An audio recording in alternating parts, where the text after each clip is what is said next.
జై శ్రీరామ్.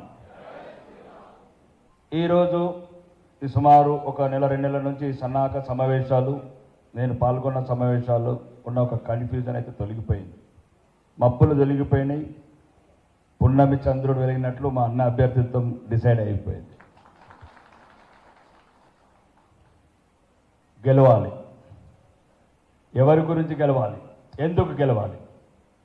గెలిపే ఆశించకుండా అపజయాలని మూటగట్టుకుంటూ ప్రతి ఎన్నికల ఏడ్చుకుంటూ మళ్ళీ మళ్ళీ గెలుస్తామని మళ్ళీ ఓడటం, మళ్ళీ ఓడిన తర్వాత మళ్ళీ ఏడవడం, ఇది నాకు నచ్చట్లేదు.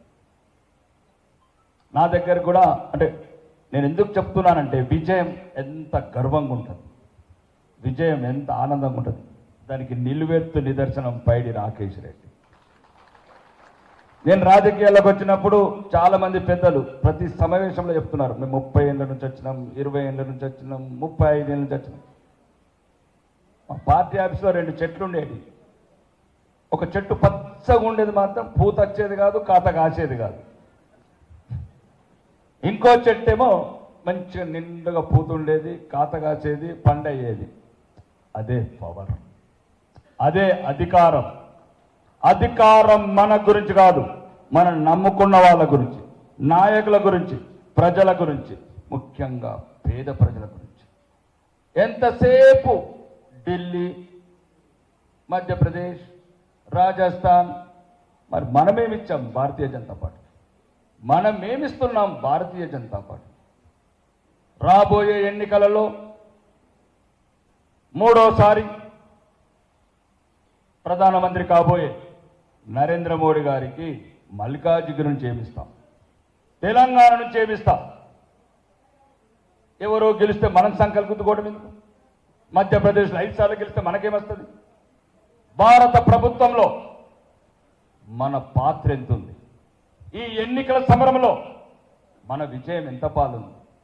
దయచేసి ఒక్కసారి గెలవటం నేర్చుకోండి, గెలవటం నేర్చుకోండి. గెలుపు ఎంత బాగుంటుందో మధ్యప్రదేశ్కి వెళ్ళి అడగండి, ఒరిస్సాలో నవీన్ పట్నాయక్ గారిని అడగండి, లేకపోతే ఛత్తీస్గఢ్లో అడగండి, గుజరాత్లో అడగండి. 4 సార్లు గెలిస్తే ఏ రకంగా ఉంటుంది. ఈరోజు తమిళనాడు వెళ్ళి చూడండి. ఈరోజు ఒక మాజీ మంత్రి నేను శ్రీరాముణ్ణి నా శత్రువు అంటాడు, భారతమాత అన అంటాడు. ఒక మాజీ మంత్రి 1,72 ఓళ్ళ కుంభకోణంలో ఉన్న ఒక డిఎంకే మాజీ మంత్రి రాజా గారు జనవరి 22 నాడు అక్కడున్న స్టాలిన్, మనం అంటే గౌరవం లేదు, మన ధర్మం అంటే అభిమానం లేనోడు, మన కళ్ళకు బాలరాముని చూద్దామంటే కూడా కళ్ళు కట్టేసినోడు, టీవీలు మూసేసినోడు. మన దేశంలో మన దేవుని చూడలేము, మన ఉత్సాహాన్ని చూడలేము. అట్లాంటి నాయకులు ఉంటే అది అపజయం వల్ల వస్తుంది, నిర్వీర్యమైపోతుంది జాతి, నిస్సహాయ స్థితిలోకి పోతుంది జాతి. అట్లాంటి నా కొడుకులు మళ్ళీ మళ్ళీ మళ్ళీ అవమానం పాలు చేస్తారు. వాడు కాదు, ఇంకొకడున్నాడు మంత్రి మారన్, ఉదయనిధి మారన్, దారుణంగా అవమానిస్తారు. వ్యక్తిత్వమే లేనప్పుడు, మీకు గౌరవమే లేనప్పుడు ఈ దేశంలో మల్కాజిగిరి కూడా పట్ల అవుతుంది. మాది పెద్ద నియోజకవర్గం, 35 లక్షల మంది ఉన్నారు. నేను తిరిగాను. గెలవటం మీ గురించి, గెలవటం దేశం గురించి, గెలవటం ధర్మం గురించి, గెలవటం మన భవిష్యత్ తరాల గురించి, భవిష్యత్ తరాల గురించి. బతుకు లేదు. ఈరోజు అమెరికా మాజీ రక్షణ శాఖ మంత్రి అంటున్నాడు, భారతదేశం ఎంత దృఢంగా ఉంటే ప్రపంచం అంత ప్రశాంతంగా ఉంటుందని. అది మనకు తెలియకపోతే ఎట్లా తెలంగాణ వాదులకు? కాబట్టి దయచేసి నాయకులంతా డివిజన్ స్థాయి పై నాయకులే కావచ్చు, ఇది పేద ప్రజల గొంతు, ఇది బలహీనుల గొంతు, ఇది బలహీనుల గొంతు, ఇది 18వ భారత పార్లమెంట్లో వినవాల్సిన గొంతు ఇది. దయచేసి ఒక్కసారి రాజేంద్రన్ కాకుండా బలహీనుల గొంతు, పక్క చిక్కిన వాళ్ళ గొంతు, దూరలని ఎదిరించిన గొంతు, మొట్టమొదటిసారి తెలంగాణలో దురహంకారం అనిచిన గొంతు. మీకొక్క విషయం చెప్పాలి, అప్పటికి నేను రాజకీయాలు రాలేదు అన్న బై ఎలక్షన్స్ అయిపోయినాయి, రిజల్ట్స్ రాలేదు. నేను ఏదో ఫంక్షన్ ఏనుగు రవీందర్ రెడ్డి మేమందరం ఫంక్షన్లో ఉంటే ఇప్పుడున్న వినయ్ రెడ్డి అప్పుడు బీజేపీలో ఉండేవారు. నేను రాజకీయాల్లోకి వస్తున్నానంటే మీరు దయచేసి వీలైతే ఇప్పుడు అడగండి, ఈ సమావేశం జాయిన్ ఫోన్ చేసి నన్ను రాజకీయాలకు వస్తున్నవాడు అన్న అని కాంగ్రెస్ వాళ్ళు రమ్మంటున్నారు, బీజేపీ వాళ్ళు రమ్మంటున్నారు. ఏనుగు రవీందర్ రెడ్డి అన్న అనుచరులు ఉండే అన్నను వెటుపోకు బీజేపీకి ఎవరు చూసినా రాకేష్ రెడ్డికి వెళ్తాడంటున్నారు నిజామాబాద్ అని. హుజురాబాద్ ఫలితాల మీద నీ అభిప్రాయం ఏందన్నారు మీరు అడగండి. దొర సమాధికి దొర సింహాసనానికి మొదటి ఇటుక వేరుస్తున్న శక్తి అని చెప్పాను. ఇది మొదటి శక్తి. ఆ రోజే దొరపతనం ప్రారంభమైంది. అప్పుడే ఇప్పుడు ఫామ్ హౌస్లో ఉన్న మాజీ ముఖ్యమంత్రి గారు. అది ధైర్యం, అది నమ్మకం, దేవుడి మీద ఉన్న విశ్వాసం. దయచేసి గెలవాలి, దేశం గురించి గెలవాలి, ధర్మం గురించి గెలవాలి. లేకపోతే ఈ కరడుగట్టిన కాంగ్రెస్ నా కొడుకులు మళ్ళా రామేశ్వరం కేప్ మొదలైంది ఇందిరమ్మ పాలన. అక్కడ ధర్మం వందే మాత్రం వినబడకూడదు, భగవద్గీత శ్లోకాలు వినబడకూడదు, బాంబులు మోగాల్సిందే. అది కాంగ్రెస్ పరిపాలన. 10 సంవత్సరాల నుంచి ప్రపంచవ్యాప్తంగా గుర్తింపు, హిందువులుగా మన గుర్తింపు, బాలరాముల్ని మనసారా చూసుకోవచ్చు, కనులారా వీక్షించవచ్చు. ఇవన్నీ ధైర్యం ఉంటాయి, ఇవన్నీ విజయంతోనే అవుతాయి. మీరు గెలవాలి, మీరు పార్లమెంటు సభ్యుడు కావాలి, వచ్చే నిధులతోని మీ డివిజన్లలో అభివృద్ధి చేసుకోవాలి. మా పార్లమెంటు సభ్యుడు భారత ప్రభుత్వ పార్లమెంట్లో మాట్లాడుతున్నాడంటే ఆ గర్వం చూడండి. మీలలో వీళ్ళు పోలు 30 ఏళ్ళు అయింది, 20 ఏళ్ళు. దయచేసి మీరు గెలవాలి, మేం గెలవాలి, ధర్మం నిలవాలి, దేశం నిలవాలి అంటే మీరు ఇన్ని రోజులు ఉన్నట్టు ఉండకండి. నేనొక్కటి చెప్తున్నా, నన్ను నమ్మండి, చిన్నవాడిని. వీళ్ళందరి ఆశీస్సులు, పెద్దలందరి ఆశీస్సులు, సహకారం ఉంటే వచ్చే తెలంగాణలో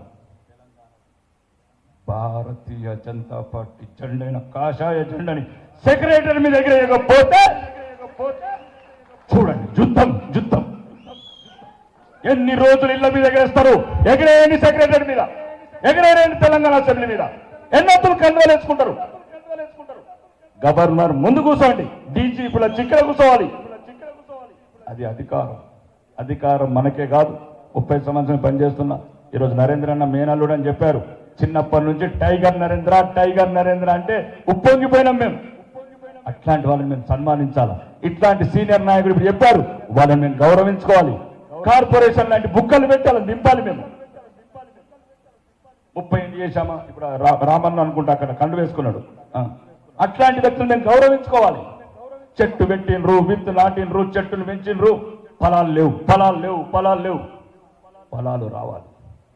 ఫలాలు రావాలి. మనము తినాలి, మీరు తినాలి, అందరికి పేదవాళ్ళందరికీ తినిపియాలి. అది ధర్మంతో కూడిన పళ్ళు, అధర్మంతో కూడా కాదు. ముఖ్యంగా ఇంకోటి చెప్తున్నా, ఇక సమయం లేదు కాబట్టి ఈ నియోజకవర్గం కంపల్సరీ తినాలి. దాని గురించి నేను రాజేంద్రన్నకు చెప్తున్నా, అన్న నన్ను ఎట్లా వాడుకుంటూ వాడుకో, నా గొంతుని ఎట్లా వాడుకుంటూ నా శక్తిని ఎట్లా వాడుకుంటూ నా తెలివిని ఎట్లా వాడుకుంటూ నా చెమట రక్తం ఎట్లా వాడుకుంటూ వాడుకో. ఇక్కడ ఇప్పుడున్న ప్రభుత్వ అధినేత మమ్మల్ని అడుగడుగున అవమానిస్తున్నాడు. 8 మంది ఎమ్మెల్యేలను అభివృద్ధికి అడుగడుగున అడ్డుపడుతున్నాడు. అడుగడుగున తలవంపులు, అవమానం పాలు చేస్తున్నాడు. అహంకారి. ఈరోజు నరేంద్ర మోడీ గారు ప్రధానమంత్రి అన్నారు, ఎయిర్ స్ట్రైక్, సర్జికల్ స్ట్రైకే కాదన్నా, ఇక్కడ ఏ స్ట్రైక్ అని వేయడానికి సిద్ధం నేను మల్లికార్జునగిరిలో. ఇక్కడ ఉన్న ఇప్పుడున్న ప్రస్తుత పార్లమెంటు సభ్యుడు, రాజీనామా చేసిన సభ్యుడు అన్మూలంత రేవంత్ రెడ్డికి ఓటమి చెందినట్టే. ఇక్కడ మీరు ఎంత మెజారిటీలు గెలిస్తే ఇక్కడున్న కాంగ్రెస్ ప్రభుత్వం కూడా అంత గడగడలాడుతుంది మమ్మల్ని చూసి. నీ విజయంతో మేము పొందాలి. మమ్మల్ని అవమానిస్తున్న ఈ అన్మూల రేవంత్ రెడ్డి అహంకారం అనగాలంటే అవసరమైతే ఏ త్యాగానికైనా సిద్ధం. ధర్మం, దేశం ఇది లేని రోజు ఏమీ లేదు. క్లాసిక్ లేదు, కాకరకాయ లేదు. ఎవరు చెప్పాడు? వెళ్ళండి అడుగడుగుల అవమానాలు, సందేశ్ వాలీలు కావచ్చు, కశ్మీర్లు కావచ్చు, యూట్యూబ్లలో చూస్తారు. ఆ రోజు ఊడికిపోతారు, ఊగిపోతారు. గెలవండి, 370 గెలుస్తామా, 400 గెలుస్తామా? దాంట్లో మల్కాజ్గిరి ఉందా లేదా? దాంట్లో మల్కాజ్గిరి ఉందా లేదా? మల్కాజ్గిరిలో మన బిడ్డ, ఉద్యమ నేత, మేము అభిమానించే నేత, పేద ప్రజల బాధల పట్ల కన్నీరు విడిచే నేత, దొరల బిడ్డ కాదు. కాబట్టి దయచేసి మీ అందరినీ ఒక్కసారి మా మల్కాజ్గిరి గెలుస్తుంది.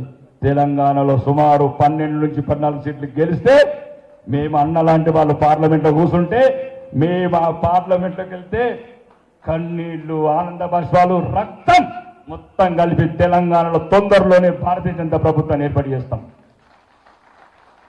కాబట్టి దయచేసి విజయం ఒక్కటే పరిష్కారం. విజయం మన గురించి కాదు, పార్టీ నమ్ముకున్న వాళ్లకు, కార్యకర్తలకు, పేద ప్రజలకు ఇవన్నిటికి ఉపయోగపడాలంటే గెలవటం నేర్చుకోండి. ఒక్కసారి చివరగా అన్న ఒక చిన్న అవకాశం. మీరు 18వ భారత పార్లమెంట్లో మే 1st వీక్లో పార్లమెంటు సభ్యుడిగా ప్రమాణ స్వీకారం చేసి పోయే రోజు ఢిల్లీకి మీరు, నా సోదరుడు అరవింద్ గారు, మీ ఇద్దరితో నేను మీతో కలిసి ఫ్లైట్లో రావాలని కోరుకుంటున్నా. అదే ఎమ్మెల్యేగా నా పాస్ కాకుండా మీ పాస్తో పార్లమెంట్కి రావాలని కోరుకుంటున్నా. బోలో భారత్ మాతాకి.